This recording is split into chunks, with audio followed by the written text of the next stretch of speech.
to do anti-haul number 2. Got my tub of cheesies, got my Gatorade, and I'm ready to rant. So, I have done one other anti-haul on my channel before and it did fairly well. You guys seemed to like hearing my opinions and why I do and don't like things, and so I decided let's do another anti-haul. So I will have to link the original person that I found anti-hauls from down below. She's not the original creator of anti-hauls, but she's the channel that I started watching because of anti-hauls. So I will link her channel down below. Her name is Abby Williamson and I really like her content and I really like her anti-hauls, and we seem to agree on some of the same things when it comes to reasons as to why we're not buying certain products or certain brands or whatever. So really like her content, so check her out down below. I will link her down below so you guys can go check her out. I love cheesies. We found like a giant tub of jalapeno popper flavored cheesies. Best shit ever. Okay, you guys look bright. You guys bright? Yeah. All right, so number 1 on my anti-haul. I have a list on my phone of 10 different items that are coming out in November or have already come out in November or have come out recently that I'm not interested in. So, number 1 is Frozen Disney ColourPop. So ColourPop again is at it. ColourPop is at it again with the Disney bullshit. I am so fucking tired of Disney and makeup. Like, you guys heard my rant in my last anti-haul, so I'm not gonna go too much into it in this one because it's literally just the same shit over and over and over. I'm tired of Disney and ColourPop and makeup, and just stop. Just fucking stop. And Disney Frozen 2 came out today, so I am excited to see that movie, but I'm not excited for Frozen themed everything. I think that is overkill and we do not need— rude camera, don't ever fucking do that again. Rude. So I just really don't need a palette that looks like this. I don't need Frozen themed things. The palettes make sense as for the color scheme for Anna and Elsa. Okay, that's all fine and dandy, but I mean, like, the theme of it is just so lame and cliche and tacky, and I'm not interested. I'm not gonna buy it. I'm not gonna buy any Disney ColourPop shit, so that's probably gonna be in a lot of my anti-hauls. Just saying.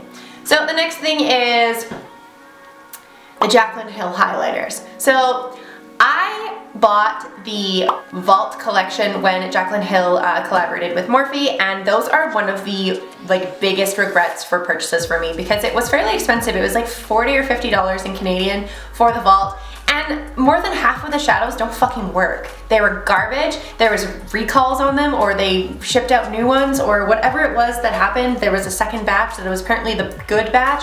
No, this is fucking garbage. My Jaclyn Hill Vault whatever collection is complete trash, and it's just put a bad taste in my mouth towards her products in general. And then there was the fuzzy lipstick bullshit that happened in August, and there's still so much drama with that when it comes to Jaclyn releasing makeup, I'm not really interested. I like Jaclyn for her tutorials, I like taking her advice on how to do makeup, but as for buying her products, not interested. She's put a really bad taste in a lot of people's mouths, and a lot of people don't trust her anymore, trust her words, because a lot of her videos as of the last couple years have only ever really been her kind of trying to make us buy her products. She doesn't really do a whole lot of videos anymore that are just like straight tutorials that I've seen, at least.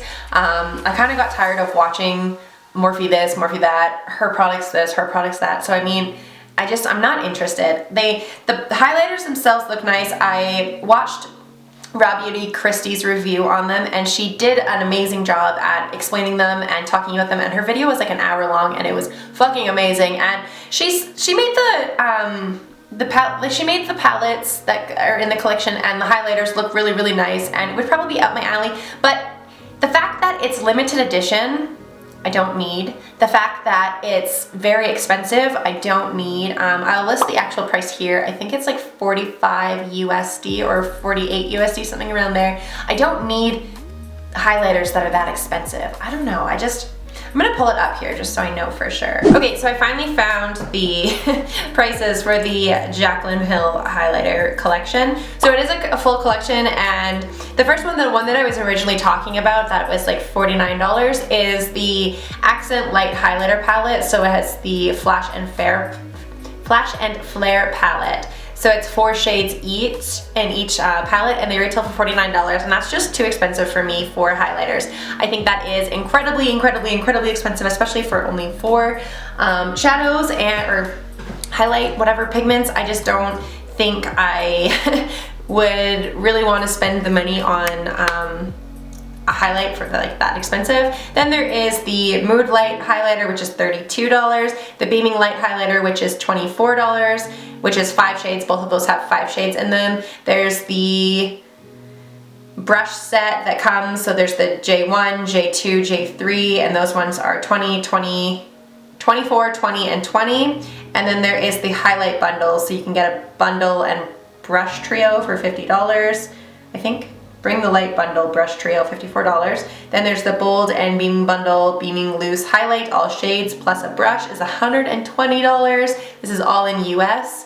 Mood Light Duo Luminous Powder and Brush is $49. The Accent Light Duo Highlight Palette and Brush is $59. And the Beaming Light Duo Loose Highlighter plus Brush is $39. So these are all just too expensive for me. Like I said, it really depends on your stance for Jaclyn Hill Cosmetics. A lot of people want to give her another chance and to see if she can redeem herself and such, and like that's great.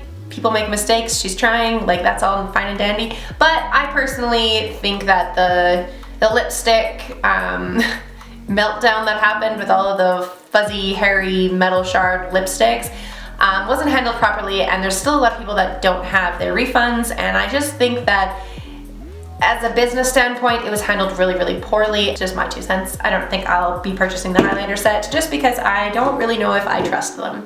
But that's just me. Let's move on to the next one. So the next one is the Cheetos collection from Forever 21. So if you haven't already heard about the drama, go watch Jeffree Star's channel. He talked about it, he did a review on it, and they look less than appealing. I don't need another brand that is similar to the Disney shit where it's a theme of Cheetos. I think that's really stupid and I'm not interested. So I really just don't really like themed makeup. I think it's really tacky, especially for Forever 21 to release a Cheetos makeup. Like, they're already going under bankrupt or whatever they've gone under in Canada. All the stores are closing, so it just doesn't make me want to purchase anything from their stores in regards to makeup. I think that's really just not in their kind of realm of selling things. I think they should probably just not do makeup, especially if it's gonna be that quality and that price, because the reviews that I've seen, it's been fairly expensive for it being like tacky Hot Topic makeup. So not interested. I think it is really lame, doesn't look good, and don't need it. So I'm not gonna buy it. I'm not gonna buy something just because it has the name fucking Cheetos on it. That's stupid. So the next thing that I want to talk about, number 4, is the Tati Beauty palette. I don't need it. I'm not gonna buy it. It's really pretty. It's a really gorgeous palette, but a lot of the sparkly colors, the glitter colors in it are very chunky, and I've seen a couple of reviews that the glitter has actually gotten in people's eyes and it literally like ripped their contacts. So I don't really know if it's eye safe or that I would feel comfortable putting it near my eyes at my own risk, because I know a lot of glitters and makeup, they say it's supposed to be like body glitter, you're not supposed to use it near your face. I don't know if that's the case for Tati's glitter. I think it is. I think it's a body glitter. You're not actually supposed to use it on the eye area, and I think that's really dumb when makeup companies put glitter that can actually be used in the eye area in an eye palette. I understand that there's a disclosure in there that says don't use it on your eyes, but I think that's dumb to put it in an eye palette if you can't actually use it. That's just my spiel on glitter. I would rather get a palette that actually has cosmetic grade glitter in it that is eye safe. I've seen a couple videos where the people have gotten the glitter in their eyes and it's caused a lot of irritation, and it's actually ripped one of my friends that tried the glitter out her contact in her eye, and it's just not good. So I don't really want to buy something that I'm gonna be tempted to use the glitter if the glitter isn't eye safe. My own sake, I know I'm gonna end up using it, so I'm gonna end up using it in my eye, and then it'll be my own fault and it'll be my own risk, and I just can't contain myself. So it is eye safe, but it isn't eye safe. She has to say that it's not eye safe and to be careful with it, but I don't know. I just don't need it. It's also a really kind of boring palette to me. It's very toddy, I guess. Like, it's very neutral, kind of smoky cranberry colors, and I just don't need it. It's just kind of not something that I need in my collection, because I know it's just gonna sit in my makeup drawer and never get used. It'll probably get used like once ever, and then it won't get used again. So I just don't need it. So don't need it, not gonna buy it.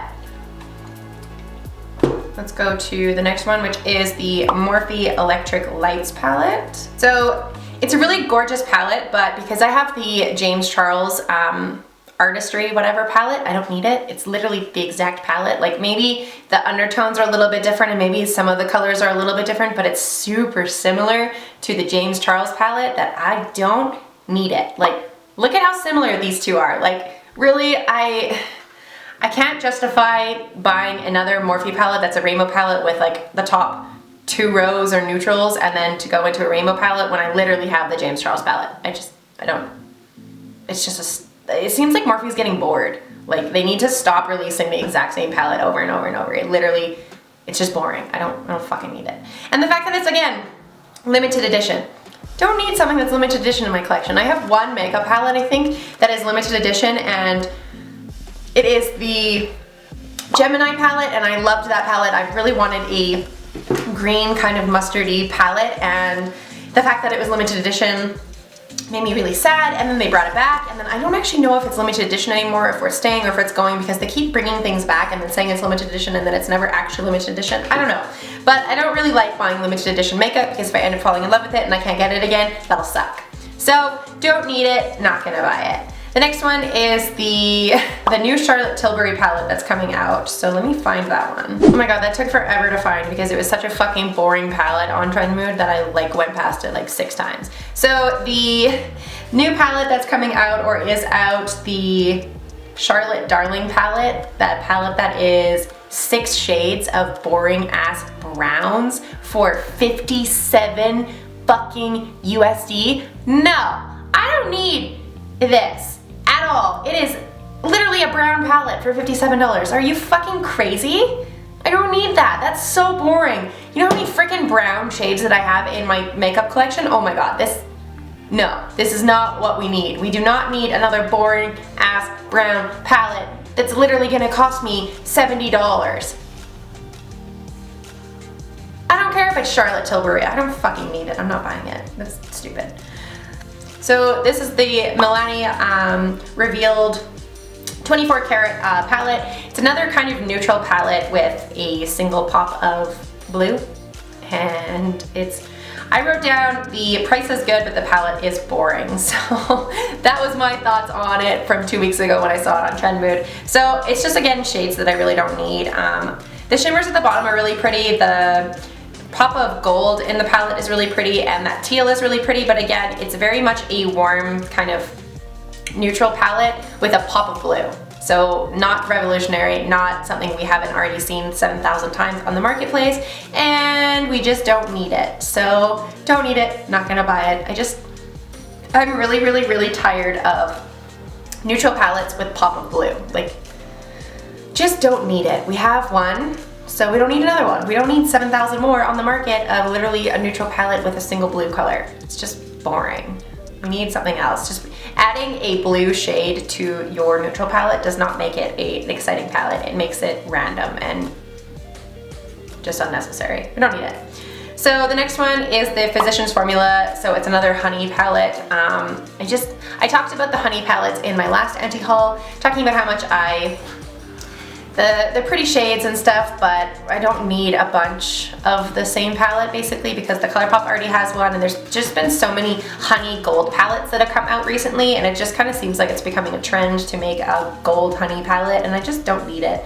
It's just meh. The only thing from Physicians Formula that I have in my collection that I use regularly is the Butter Bronzer, and I have the Butter Highlight as well, and those products I like, but as for an actual eyeshadow. I don't think I've ever tried, I don't remember if I have any of their eyeshadows from Physicians Formula, but I definitely don't need a honey gold palette. It's just very boring and I don't need to buy it.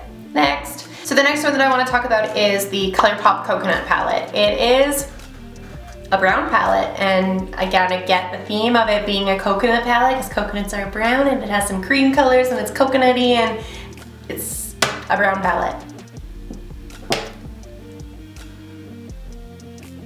I don't know really what to say. Not interested, super boring, kind of just a throwaway idea. The fact that there's just been so many releases from ColourPop, like in the past couple weeks, months, whatever, that have all been like Disney or themed or whatever. This is just another one of the themed palettes that is a neutral brown palette that they're naming coconut. Don't need it, not gonna buy it. The Pat McGrath Mothership $120 palette. Okay, let me pull this one up. The Mothership Divine Rose palette. An extremely boring brown palette for $120. What is with these brands in putting out extremely boring neutral colors and charging a month's rent? Like, why was that other palette, that really boring palette, $57 and now this palette is $120? What makes these pigments better than anyone else's? Because I can get freaking amazing pigmentation on palettes that are $35. What makes your palette special? I will never probably buy anything by Pat McGrath's brand because it's very overpriced and I just don't understand it. Why are you making your makeup so goddamn expensive? What's so great about your formula that it needs to be $150 Canadian? That's insane. I don't think I'll ever be able to afford that. That's just, especially for a palette that doesn't even interest me remotely. Like, it's a boring brown palette. There's nothing about this palette that is actually interesting to me. It's literally just boring as fuck. Like, leave in the comment, one of the comments on here says, looks like one of the most boring palettes I've seen this year. So for $120, what the actual shit? No, don't need it, definitely not gonna buy it. You are very expensive and I don't get it. I really just don't fucking get it. That is literally like bullshit, boring ass browns that we don't need. So, I think this anti-haul was a little bit shorter than my last one. My last one was a little bit more ranty, but kind of saw a couple of the same things from last month in the releases in this month on Trend Mood. So, again, the Disney don't like. The honey kind of gold palettes, I'm not really into. The really expensive bougie ass brown palettes, I really don't need. Definitely not gonna buy them. That's just absolutely insane that anyone can get away with charging like 150 fucking Canadian dollars for something that is brown and boring. What the fuck? Why would anybody want that? You can get a million neutral palettes on the marketplace I say marketplace, but on the market, whatever, that probably do the exact same shit. Why are you spending $120 USD on a name? I don't get it. I just don't get it. So boring, not interested. That was everything that was in my anti-haul this month. I'm going to continue to do these anti-haul videos just because they are really fun and I like ranting to you guys. But so far this month's, all of the releases that I saw when I was scrolling through Trend Mood a couple weeks ago just seemed like they were really neutral, kind of boring palettes that were coming out. So nothing revolutionary, nothing interesting, nothing that I was like, oh, I really need to run out and grab that, because there literally wasn't anything that I've seen so far that I want to rush to the store and purchase, because nothing's interesting right now. I'm just really bored. But thank you guys so much for watching this video. If you guys did enjoy this video, please make sure to give it a big thumbs up. Don't forget to hit the subscribe button down below for more content like this, and I will see you guys at the next video. Bye!